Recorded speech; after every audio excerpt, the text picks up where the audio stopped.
लालची ठग कौवा उस जंगल में नया नया आया था। मम्मा, मुझे पेड़ खाने हैं, मेरे लिए पेड़ लेकर आओ। चक्कू बेटा, जिद ना करो, तुम्हें तो पता है कि वो बेरी का पेड़ पहाड़ों के पास है। मम्मा, मुझे नहीं पता, मुझे बस पेड़ खाने हैं, पेड़ खाने हैं। चक्कू, तू अब बहुत तंग करने लगा है, अब चुप कर जाओ, मैं जाती हूँ। गौरी कभी अपने घर से निकलती है। वो पहाड़ों की ओर जा रही थी। तभी रास्ते में उसे एक कौवा मिलता है। अरे कौवे जी, पहले तो आपको इस जंगल में नहीं देखा, आप कहाँ से आए हो? मेरा नाम कालू है, कालू कौवा। मैं सागर वाले जंगल से आया हूँ। आपका जंगल तो बहुत सुंदर है और इसमें रहने वाले पक्षी भी बहुत सुंदर हैं। आपको ही देख लीजिए कौवी जी, आप कितने सुंदर हैं। गौरी कभी अपनी तारीफें सुनकर बहुत खुश होती है। हाँ हाँ, सुंदर तो मैं हूँ। आइए कौवे जी, मैं आपको जंगल के बाकी पक्षियों से मिलवाती हूँ। फिर गौरी कभी कालू कौवे को साथ लेकर बाकी पक्षियों के पास जाती है। मिट्ठू और कबूतर, ये कौवा सागर वाले जंगल से आया है। सागर वाला जंगल तो बहुत दूर है, ये कौवा बहुत दूर से आया है। हाँ मिट्ठू, मैं बहुत दूर से आया हूँ और बहुत थक गया हूँ। गोरी, जो तुम्हारा पुराने वाला घोंसला है, कालू कौवे को उसमें रख लेते हैं। हाँ हाँ कबूतर, क्यों नहीं, वो घोंसला वैसे भी खाली पड़ा है। चलो कौवे जी, मैं आपको वहाँ छोड़ कर आती हूँ। फिर गौरी कभी कालू कौवे को साथ लेकर अपने पुराने घोंसले में जाती है। ये लीजिए कौवे जी, ये घर आज से आपका है। गोरी जी, आप बहुत दयालु हो, आपका बहुत बहुत धन्यवाद। आपने मेरी मुश्किल समय में मदद की। अरे कौवे जी, अगर किसी चीज की जरूरत हो तो वो सामने घर है मेरा। फिर गौरी कभी वहाँ से चली जाती है। गुड़िया बेटी, मैं जंगल से लकड़ियाँ काटने जा रही हूँ, आप घर में ही रहना और अंदर से कुंडी लगा लेना। ठीक है मम्मा, आप जाएं, मैं आपका इंतजार करूँगी। फिर रानू चिड़िया वहाँ से उड़ती है। रानू चिड़िया को रास्ते में मिठू तोता और कबूतर मिलते हैं। चिड़िया, तुम कहाँ जा रही हो? कबूतर भैया, मैं तो लकड़ियाँ काटने जा रही हूँ, मगर आप दोनों यहाँ क्या कर रहे हैं? चिड़िया, हम ये कालू कौवे के लिए मीठा फल लेकर जा रहे थे। कबूतर भैया, कौन कालू कौवा? चिड़िया, हमारे जंगल में सागर वाले जंगल से कालू कौवा आया है। वो बेचारा बहुत गरीब है, ये फल हम उसके लिए लेकर जा रहे हैं। अच्छा, कहाँ है वो कालू कौवा? चिड़िया, गोरी के पुराने घोंसले में। ठीक है मिठू भैया, वो तो हमारा मेहमान है, मैं लकड़ियाँ काट कर दाना देने जाऊंगी। फिर रानू चिड़िया वहाँ से चली जाती है। कालू जी, ये लीजिए मीठा बेर, ये मैं अपने बेटे के लिए लाई थी और आपके लिए। सुंदर कवि, आपने बहुत अच्छा किया, मुझे मीठे पेड़ बहुत पसंद हैं। क्या आप अपने बेटे के साथ रहती हैं? और आपका पति कहाँ है? क्या बताऊं कालू जी, मेरा पति हमें छोड़कर चला गया किसी नीली कवि के पीछे। अरे, ये तो बहुत बुरा हुआ। आप तो इतनी सुंदर हैं, फिर भी वो कैसे छोड़कर जा सकता है आपको? कोई बात नहीं कवि जी, अगर किसी चीज की जरूरत हो तो मुझे बताना, मैं लेकर आऊँगा आपके लिए। तभी रानू चिड़िया भी वहाँ आ जाती है। अरे गोरी बहन, आप यहाँ? हाँ चिड़िया, मैं ये मीठा फल लेकर आई थी। ये देखो चिड़िया, ये है कालू कौवा जो सागर वाले जंगल से आया है। सागर वाले जंगल में तो मेरे मामा जी रहते हैं, वो जंगल तो बहुत सुंदर है। कालू कौवे, आप इतने सुंदर जंगल को छोड़कर यहाँ क्यों आए हैं? चिड़िया, वो जंगल बहुत सुंदर है, मगर मेरा दिल नहीं लगता वहाँ। क्यों कालू जी, आपका दिल क्यों नहीं लगता वहाँ? क्या बताऊँ गोरी जी, मेरी पत्नी के मर जाने के बाद वो जंगल मुझे सूना सूना लगता है और मेरा वहाँ दिल नहीं लगता। बस इसीलिए वो जंगल छोड़कर चला आया कि शायद इस जंगल में मेरा दिल लग जाए। कालू जी, चुप कर जाइए, ये जंगल भी आपका है, आप जब तक चाहे इस जंगल में रह सकते हैं। रानू चिड़िया कालू कौवे को गौर से देख रही थी। अगली सुबह कालू कौवा जंगल के पक्षियों से कहता है, पक्षियों, मुझे नहीं अच्छा लगता कि तुम सब मेरे लिए भोजन लाते हो। मैं आज से खुद अपना भोजन लेने जाऊंगा। देखा चिड़िया, ये कौवा कितना शरीफ है। एक मेरा पति था जो हर समय काए काए करता था और उसके लिए भोजन भी मुझे ही लाना पड़ता था। गौरी, तुम भी तो हर समय उसे मारती थी। चुप कर जा मोटी चोंच वाले। फिर कालू कौवा भोजन की खोज में जंगल में चला जाता है। वो लालची ठग कौवा सारा दिन एक पेड़ के नीचे बैठा रहता है और शाम होते ही वापस लौट आता है। अरे कवि, क्या हुआ? तुम्हें आज कोई फल नहीं मिला? पक्षियों, एक पेड़ पर बहुत सारे फल लगे थे। जैसे ही मैं वो फल तोड़ने लगा तो पेड़ में से आवाज आई कि अगर तुम मेरे पेड़ के नीचे जेवर और पैसे रखोगे तो वो दुगने हो जाएंगे। तो कालू कव्वे, तुमने रखे क्या? अरे मिठू, मैं तो रहा मुसाफिर पक्षी, मेरे पास गहने और पैसे कहाँ से आए? इसीलिए तो आप सब पक्षियों को बता रहा हूँ, ताकि जो एहसान आपने मुझ पर किया है मैं वो उतार सकूं। फिर कालू कौवा वहाँ से चला जाता है। अरे वाह, अगर ऐसा है तो मेरे गहने भी डबल हो जाएंगे और मैं जंगल की अमीर कवि बन जाऊंगी। अरे गोरी बहन, ऐसा कैसे हो सकता है? वो कौवा झूठ बोल रहा है। चिड़िया, ऐसा हो भी तो सकता है, शायद हमारे पैसे डबल हो जाए। हाँ मिठू, ये तो बहुत अच्छा है, एक बार आजमा लेना चाहिए। फिर मिठू तोता, कबूतर और गोरी कवि ने कालू कौवे के बताए हुए जगह पर एक पोटली में कुछ पैसे रख दिए। आधी रात को ठग कालू कौवा उस जगह पर आता है और वहाँ पर एक और पोटली रख देता है। अगले दिन पक्षियों ने वहाँ पर दुगने पैसे देखे। अरे वाह, ये पेड़ तो सच में जादुई पेड़ है। अगर हम यहाँ और गहने रखें तो वो भी डबल हो जाएंगे। हाँ हाँ सुंदर कवि जी, अगर आप अपने सारे गहने यहाँ रख दे तो आप जंगल की अमीर कवि बन जाएंगी। ये सब देखते हुए जंगल के सभी पक्षी लालच में आ गए और अपने जमा किए हुए पैसे और जेवर उस पेड़ के नीचे रख दिए। मगर रानू चिड़िया ने ऐसा नहीं किया। अरे ये कैसे हो सकता है? जरूर कुछ गड़बड़ है। मुझे इस कालू कौवे का पता लगाना होगा। रानू चिड़िया रात को वहाँ जाती है। वो पैसे और गहनों की पोटली उठा लेती है और उसकी जगह एक पत्थरों से भरी हुई पोटली रख देती है। जब कालू कौवा आता है तो वो पत्थरों से भरी हुई पोटली उठाकर ले जाता है। कालू कौवा जब घर जाकर वो पोटली खोलता है तो उसमें से पत्थर ही निकलते हैं। अरे ये क्या? ये तो मेरे साथ भी धोखा हो गया। ये तो सारे पत्थर हैं। ये किसका काम हो सकता है? लगता है चिड़िया ने किया होगा सब। अगर मैं दोबारा पक्षियों के पास गया तो वो मेरी खूब पिटाई करेंगे। अब मुझे यहाँ से भागना होगा। तभी गोरी कवि वहाँ आ जाती है। कालू जी, ये वाले गहने तो मैं रखना ही भूल गई। आप सुबह होते ये वाले गहने भी रख आना ताकि मेरे गहने डबल हो जाए। कालू कौवा ये देखकर बहुत खुश होता है। हाँ हाँ, क्यों नहीं सुंदर कवि, आप बहुत सुंदर हो। मुझे आपसे कुछ कहना है। कहिए कहिए कालू जी। सुंदर कवि जी, क्या आप मुझसे शादी करोगी? आप बहुत सुंदर हो और सबसे अमीर भी होने वाली कवि हो। मैं चाहता हूँ कि मैं आपके साथ रहूँ। हम कल गहने डबल होते ही शादी कर लेंगे। गोरी कवि ये सुनकर बहुत खुश होती है। फिर कालू कौवा रात के अंधेरे में गोरी कवि के गहने लेकर वहाँ से भाग जाता है। अगली सुबह जब जंगल के पक्षी पेड़ के नीचे जाते हैं तो वहाँ कुछ भी नहीं था। अरे, हमारे पैसे और गहने कहाँ गए? लगता है चिड़िया ठीक कह रही थी, वो सच में ठग कौवा था। मिठू भैया, आप चिंता मत करो, मैं आपको सब बताती हूँ। चिड़िया, हमने तुम्हारी बात नहीं मानी। कोई बात नहीं कबूतर, आज से आप मेरी बात को समझोगे। मगर चिड़िया, मैं तो लुट गई। गौरी, वो कैसे? गोरी कवि अपने किए पर बहुत पछता रही। गोरी कवि अपने 7 बच्चों के साथ खतरनाक जंगल के पास रहती थी। कालू कौवा डरते डरते एक पेड़ से कुछ फल तोड़ रहा था। जल्दी जल्दी से गोरी कवि और बच्चों के लिए फल तोड़ लेता हूँ। अगर जंगल की कोई बाजें या चीलें आ गई तो वो मुझे खा जाएंगी। कालू कौवा डरते डरते कुछ फल तोड़ता है और अपने घर की ओर चला जाता है। कालू कौवा फल लेकर जंगल के पास अपने छोटे से घोंसले में जाता है, जहाँ गोरी कवि अपने 4 बच्चों के साथ बैठी हुई थी। तभी कालू कौवा घर का दरवाजा बंद कर देता है। कालू जी, किसी ने आपको यहाँ आते हुए देखा तो नहीं? नहीं गौरी, मैं छुप छुप कर यहाँ आया हूँ, किसी ने नहीं देखा मुझे। कालू जी, पास के जंगल के जालिम पक्षियों को पता नहीं चलना चाहिए कि हम अपने बच्चों के साथ यहाँ रहते हैं, वरना वो जालिम चीलें हमारे बच्चों और हमें खा जाएंगी। गौरी, पता है मुझे, इसीलिए घर में आने से पहले मैं बाहर देर तक खड़ा रहता हूँ। अच्छा गौरी, तुम बच्चों को ये फल खिलाओ, मैं नदी से पानी लेकर आता हूँ।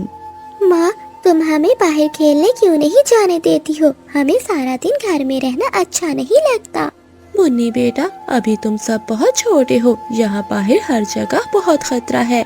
वो सब जालिम पक्षी तुम जैसे मासूम बच्चों को खा जाएंगे। माँ, क्या वो जालिम चीले हमें भी खा जाएंगी? नहीं बच्चों, जब तक मैं तुम्हारे साथ हूँ तुम्हें कोई कुछ नहीं कह सकता। फिर कालू कौवा भी पानी ले आता है। वो सब पानी पीकर सो जाते हैं। आधी रात को गोरी कवि के 3 अंडे भी फूट जाते हैं और उनमें से 3 प्यारे प्यारे बच्चे बाहर आते हैं, जो अंडों से बाहर आते ही शोर मचाने लगते हैं। गौरी, बच्चों को चुप कराओ, वरना कोई जालिम चीले हमारे बच्चों को देख न ले। तभी बाहर कुछ पक्षियों की आवाजें आती हैं। ये सुनकर कालू कौवा बाहर देखता है। तभी सामने 2 गिद्दे बैठी हुई थीं।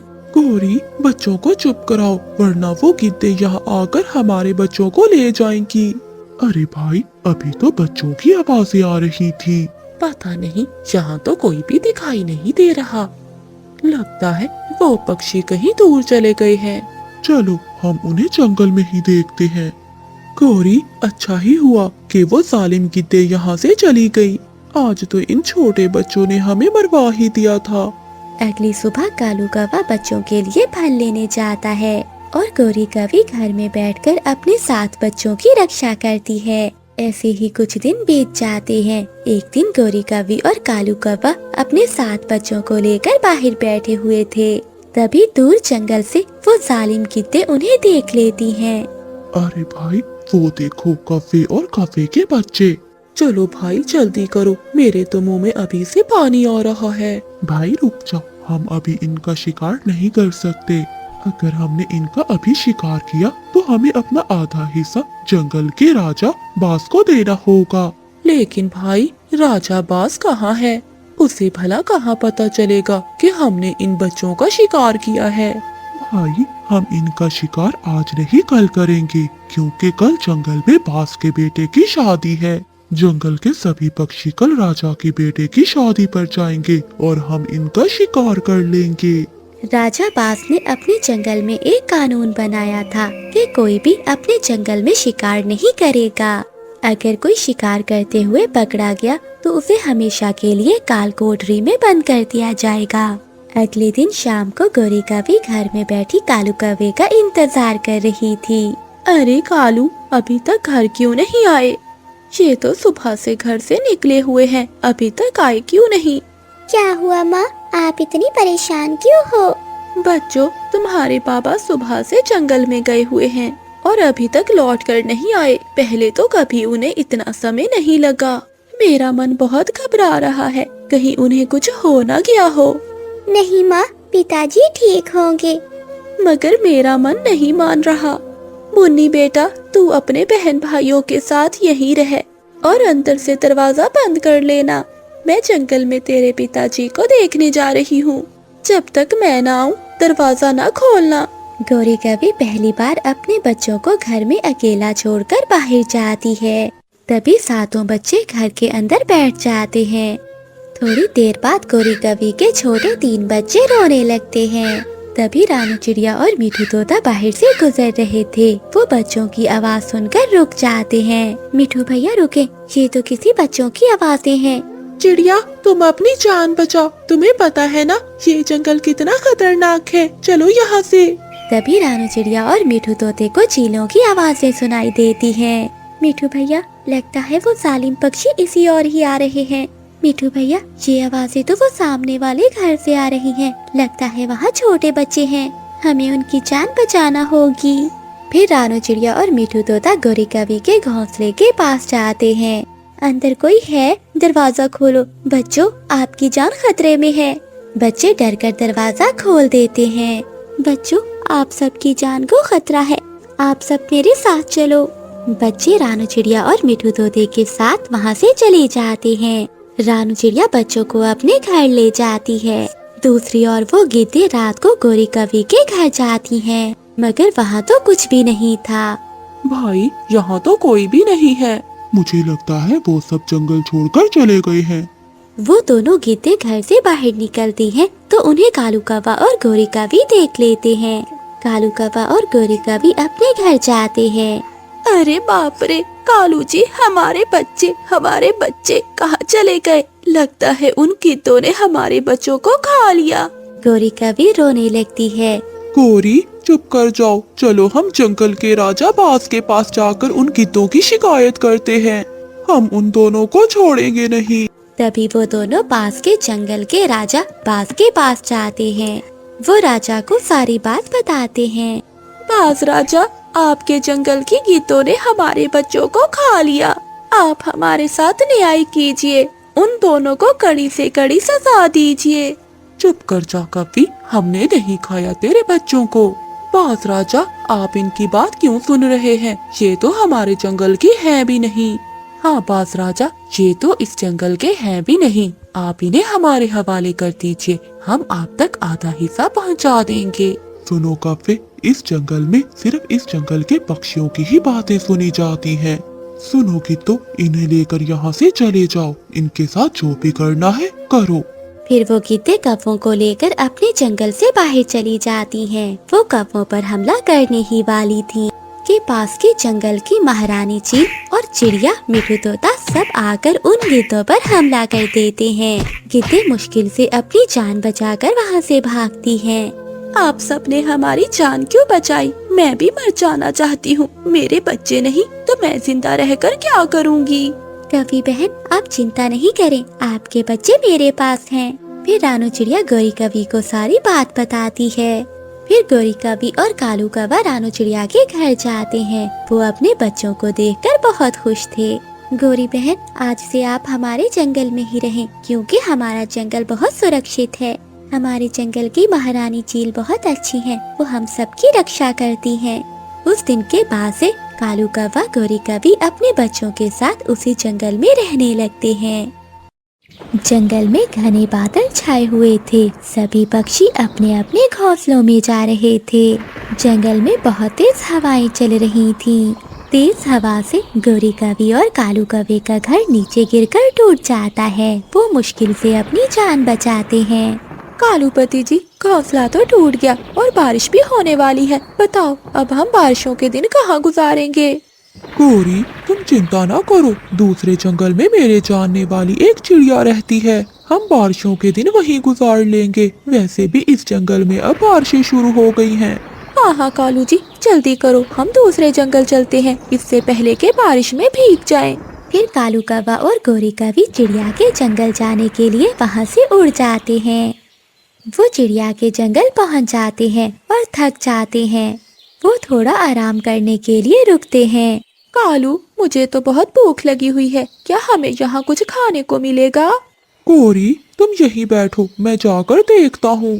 थोड़ी दूर कालू कौवे को मीनू मौसी दाना लेकर जाती हुई दिखाई देती है। कालू कौवा पीछे से जाकर मीनू मौसी को धक्का देता है और दाना लेकर वहाँ से चला जाता है। बेशरम दुष्ट कौवा, मेरा दाना लेकर भाग गया। गौरी, मैं छीन लाया उस मौसी से दाना। वो दोनों भूखे थे। वो जल्दी से वो सारा दाना खा लेते हैं। फिर वो दोनों चिड़िया के घर की ओर उड़ते हैं। एक पेड़ पर कबूतर बैठा हुआ था। कालू कौवा कबूतर से रानू चिड़िया के घर का पूछता है। वो सामने बड़े पेड़ पर है चिड़िया का घर। फिर वो दोनों कौवा कवि चिड़िया के घर जाते हैं और दरवाजे पर जोर जोर से दस्तक देते हैं। दरवाजा अंदर से बंद था। खिड़की से रानू चिड़िया की बेटी गुड़िया बोलती है। बताइए आंटी, आपको किससे मिलना है? दरवाजा तो खोल दो बेटी, फिर बताते हैं किससे मिलना है। आंटी, मेरी मम्मा ने कहा है कि कोई भी अजनबी आए तो दरवाजा नहीं खोलना। नहीं नहीं बेटी, हम तो तुम्हारी मम्मा के जानने वाले हैं। मैं तुम्हारी मम्मा का बहुत अच्छा दोस्त हूँ। नहीं अंकल, जो भी हो जाए, जब तक मेरी मम्मा नहीं आती मैं दरवाजा नहीं खोलूंगी। कालू जी, लगता है ये छोटी चिड़िया हमें घर नहीं जाने देगी। अब तो हमें रानू चिड़िया का इंतजार ही करना होगा।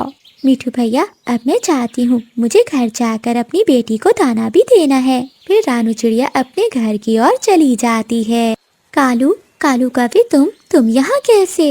रानो, कल की तेज हवा से मेरा घोंसला टूट गया था, इसलिए मैं कुछ दिन तुम्हारे पास रहने के लिए आया हूँ। कालू भैया, बात तो ठीक है, लेकिन मेरा घर भी बहुत छोटा है। आप 1-2 दिन में अपना घर बना लेना।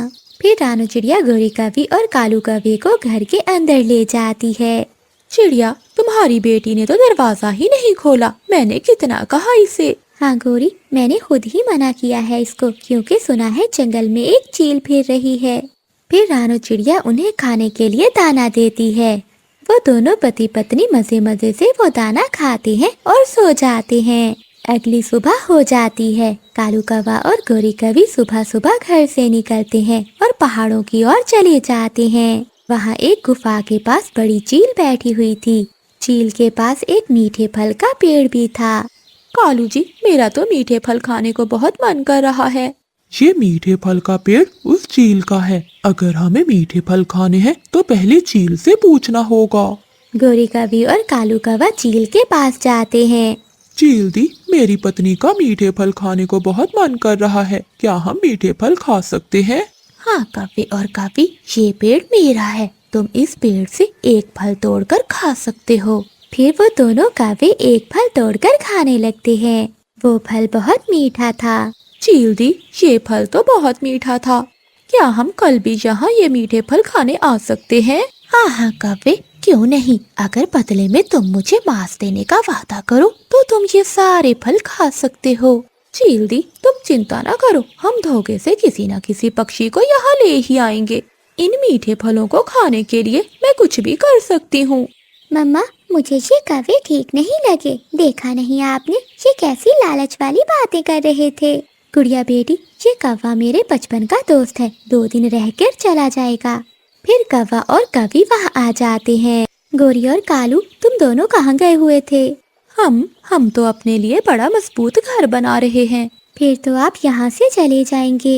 हाँ हाँ रानो, जैसे ही हमारा घर बनेगा तो हम यहाँ से चले जाएंगे। कौवा और कवि झूठ बोलते हैं। दूसरे दिन कौवा और कवि एक नदी के किनारे बैठे हुए थे। कालू, ये नया जंगल है, कोई भी हमारा विश्वास नहीं करेगा। अगर हम चील दी के लिए कोई मांस न लेकर गए तो वो हमें मीठे फल नहीं देगी।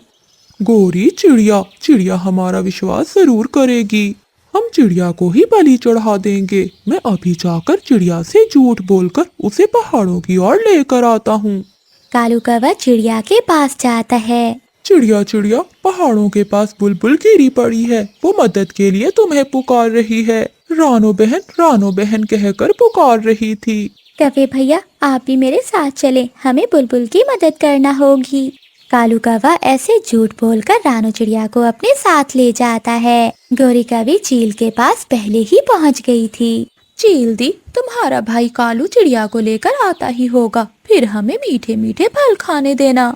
मीनू मौसी वहाँ से गुजर रही थी तो वो उन दोनों की बातें सुन लेती है। वो चिड़िया के पास जाती है।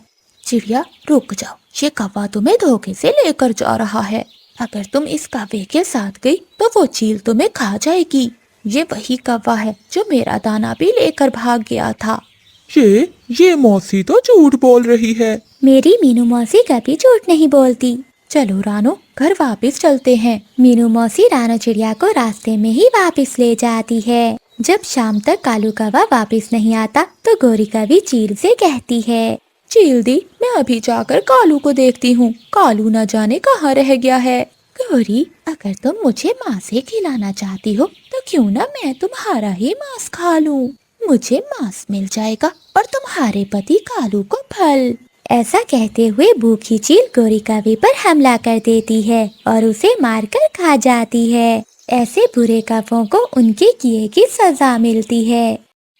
छोटा मिठू नदी पर बैठा हुआ था कि कालू कौवा छोटे मिठू को उठाकर भाग जाता है। कालू, इतनी देर क्यों लगा दी? गोरी, अब छोटे मिट्टू को पकड़कर ही तो आना था। अच्छा कालू, जल्दी करो, चील हमारा इंतजार कर रही होगी। वो छोटे बच्चे को लेकर जाने ही वाले थे कि छोटे मिठू का बाबा आ जाता है। भागो दुष्ट कौवों, भाग जाओ यहाँ से, मेरे बेटे को मुझे वापस दो। छोटे मिठू का पिता दूर से ही पत्थर उठाकर फेंकता है जो सीधा जाकर गोरी कवि के पाँव में लगता है। गोरी कवि और कालू कौवा छोटे मिठू को छोड़कर वहाँ से भाग जाते हैं। थोड़ी दूर जाकर गोरी कवि नीचे गिर जाती है। कालू, मेरे पाँव में बहुत दर्द है, मुझसे और उड़ा भी नहीं जा रहा। गौरी, कुछ हाथ भी नहीं आया और चोट भी लग गई। रुको, मैं तुम्हारे लिए पानी लेकर आता हूँ।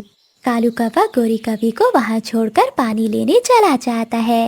रानू चिड़िया बहुत तेज उड़ रही थी, उसे बहुत जल्दी थी क्योंकि आज मौसम ठीक नहीं था। उसे बारिश से पहले पहले अपनी बेटी गुड़िया के लिए दाना लेकर जाना था। चिड़िया चिड़िया, मुझे बचा लो, मैं मर जाऊंगी। मुझे बचा लो, मेरी मदद करो।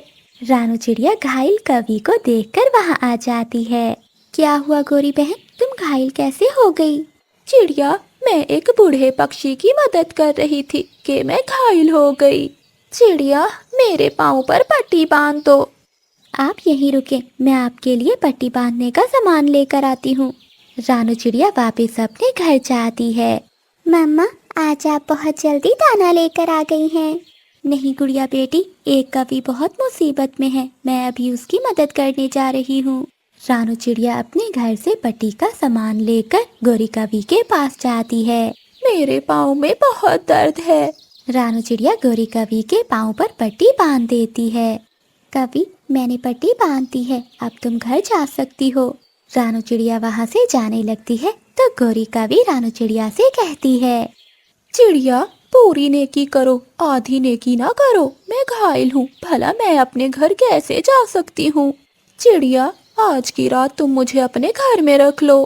थोड़ी देर सोचने के बाद रानू चिड़िया गोरी कवि से कहती है, ठीक है कवि, मैं अपनी बेटी के लिए दाना ढूंढ लाऊं, जाते समय मैं तुम्हें ले जाऊंगी। रानू चिड़िया वहाँ से चली जाती है और कालू कौवा गोरी कवि के पास आता है।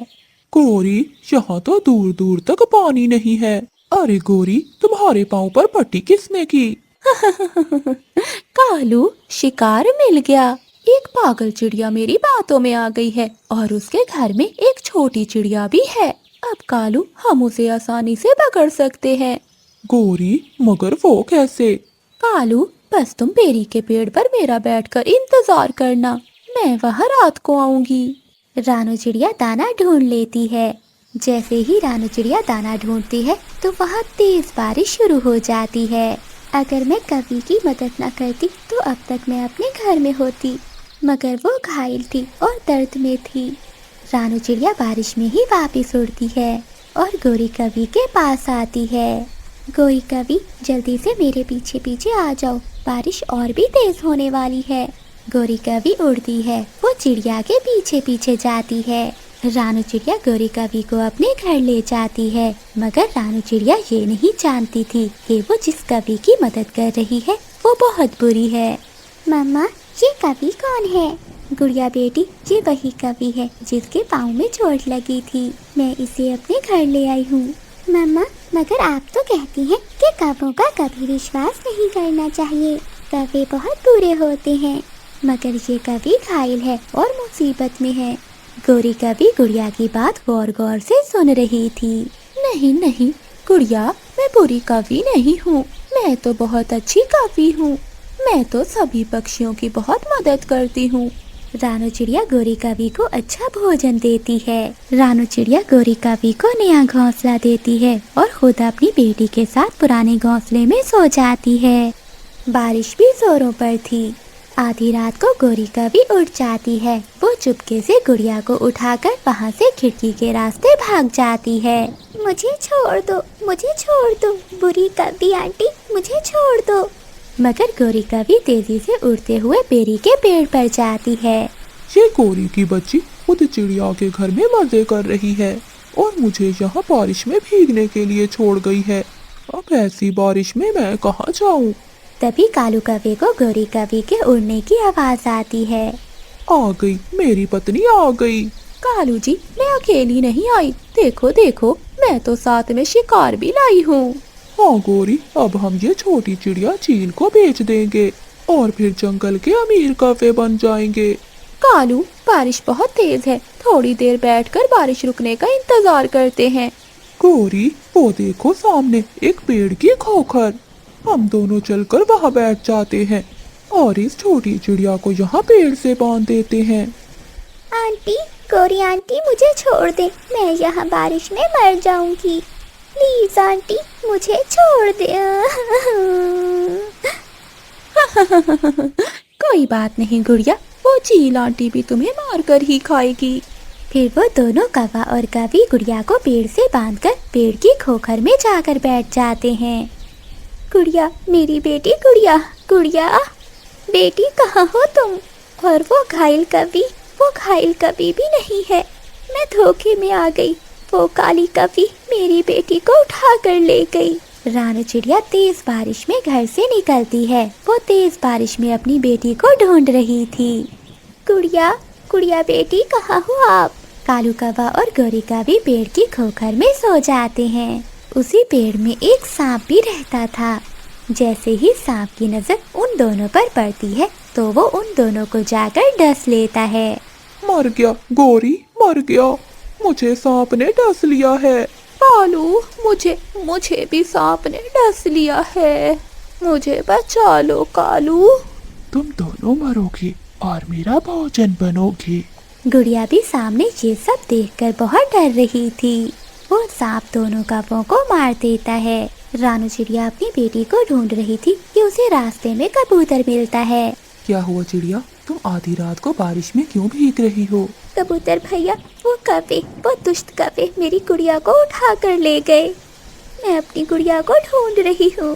चिड़िया बहन, जब मैं आज भोजन लेने गया तो कालू कौवे को बेरी के पेड़ पर देखा था, और जब मैं वापिस आ रहा था वो तब भी वहीं बैठा हुआ था। चलो चिड़िया बहन, बेरी के पेड़ के पास चलकर देखते हैं, हो ना हो उन दोनों की ही साजिश होगी। फिर रानू चिड़िया और कबूतर दोनों बेरी के पेड़ पर जाते हैं। गुड़िया, गुड़िया मेरी बेटी, आप ठीक हो? मम्मा जल्दी चलिए, यहाँ बहुत बड़ा सांप है जिसने दोनों कौवा और कवि को खा लिया है। फिर मामा चिड़िया और कबूतर दोनों गुड़िया को आजाद करते हैं और साथ लेकर वहाँ से चले जाते हैं। ऐसे गुड़िया अपने घर सुरक्षित पहुँच जाती